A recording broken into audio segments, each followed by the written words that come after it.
station is Spider-Man push-ups. Your feet are going to be on the dummy. Out front. As you go down towards the ground, the knee's going to come up towards the elbow. Ready? Good. Time. Second station is plyometric push-ups.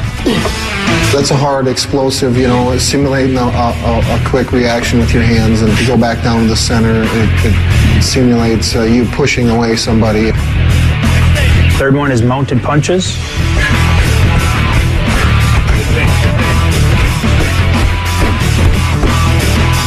Fourth station is the tire push.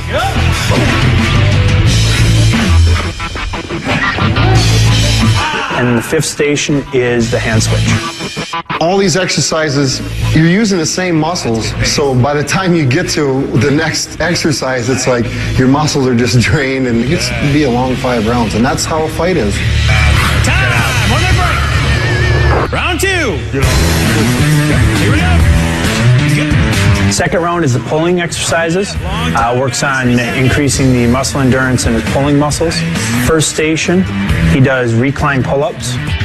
Time! Next station! Second station is a body weight pull-up with a climbing rope. Nice. And that's 270 plus pounds that he's pulling up off the ground, and his feet are elevated, so his body's actually declined, and he pulls it all the way up past parallel up to an incline position. Third station, he's back to the tire, doing more pushes, and he's pulling it towards him.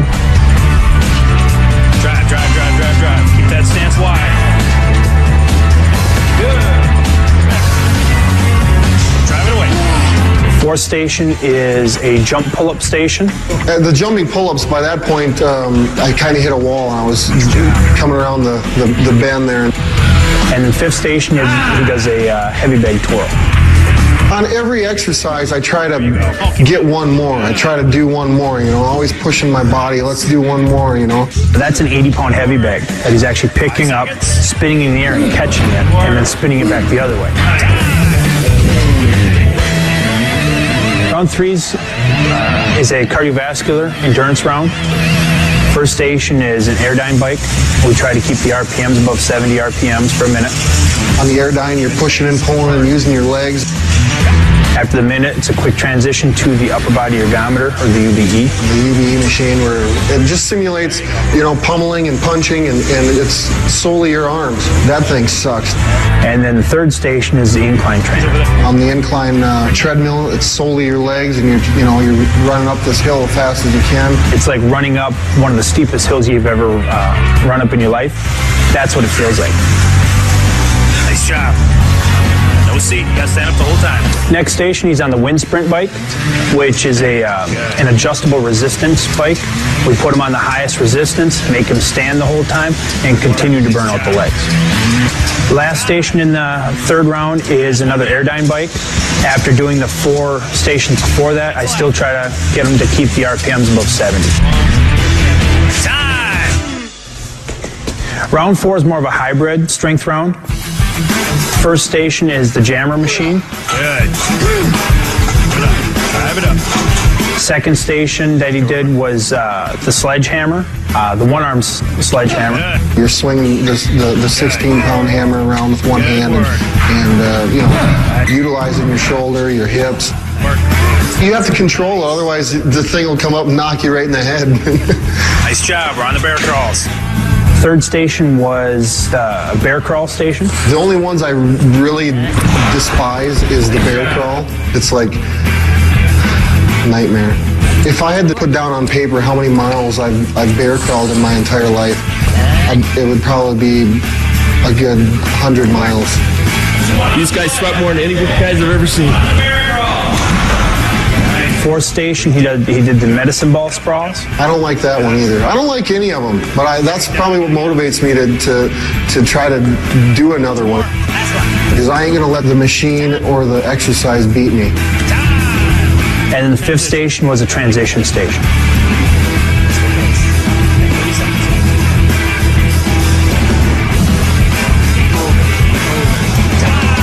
Fifth round is the most intense round. We've got 5 different stations, same stations as the third round, but the difference is I make the resistance heavier and I make him work harder. And there's no rest. He goes from one station to the next, to the next, to the next for the full 5 minutes without really getting a break or getting a chance to catch his breath. I don't enjoy any one of those exercises. I mean, but I do. I know that I have to do them because though going through that process is going to put me above my opponent. I know. That was a good one. Who wants to do another round? That was wild. For 265 pounds, that man can move. Now we know Brock is highly conditioned. When we return, we're going to see him work on his technique. Don't go anywhere. This is UFC All Access. Welcome back to UFC All Access. Now, being an NCAA national champion, we all know Brock Lesnar can wrestle. But the real question is, does he have what it takes to be a mixed martial artist? We're here at the Minnesota Martial Arts Academy, where his trainers Marty and Greg are going to take him through his MMA workout. Well, generally, my part is putting together the whole mixed martial arts aspect of his fighting. He's coming in from a wrestling background. What I do is I'm plugging in over this last year, year and a half, the boxing, the submissions, tying it all together. Just 1, 2, 3, hit, one knee, grab, 1, 2, bring it up, come back to position. One thing about Brock Lesnar is he's mentally tough. When we put him through training, when we put him through the physical workouts, the 2- and 3-day workouts, you don't ever see him wince. You don't ever see him come up and say, I've had enough, I'm done. So what are you guys going over now? We're kind of finishing out the workout for today. We're going to finish off with leg kicks, working his leg kick drills, and finally ending with the ground and pound on the bag.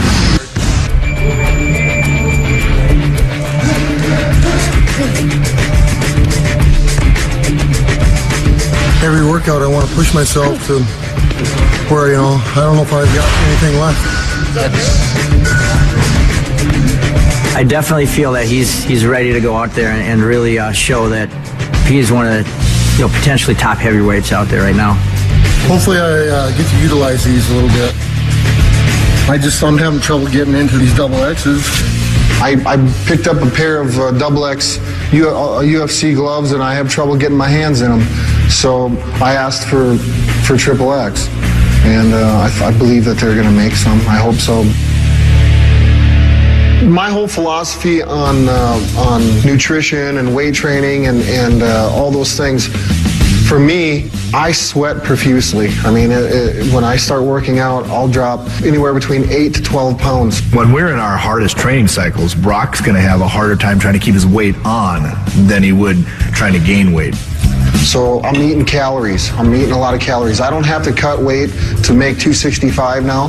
It's high protein, high calories. I drink a gallon of water a day with electrolytes in it, and let's get it back in the body so I can get replenished and start feeling good for my next workout. Start to pick it up a little bit as you start to feel comfortable with it, a little quicker. Just get the eyes ready.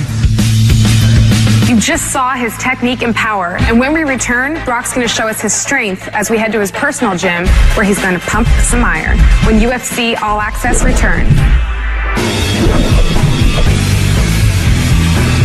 I went from, making a lot of money and having a lot of things, but it's not all about having the nicest vehicle, My wife digs it. I like that remote control antenna on it, I got a remote control for it at home. People are surprised because they've seen what I used to drive, and now I drive the Red Rocket, my little car. Hop in the luxury sedan. It ain't all about looking good. I don't care.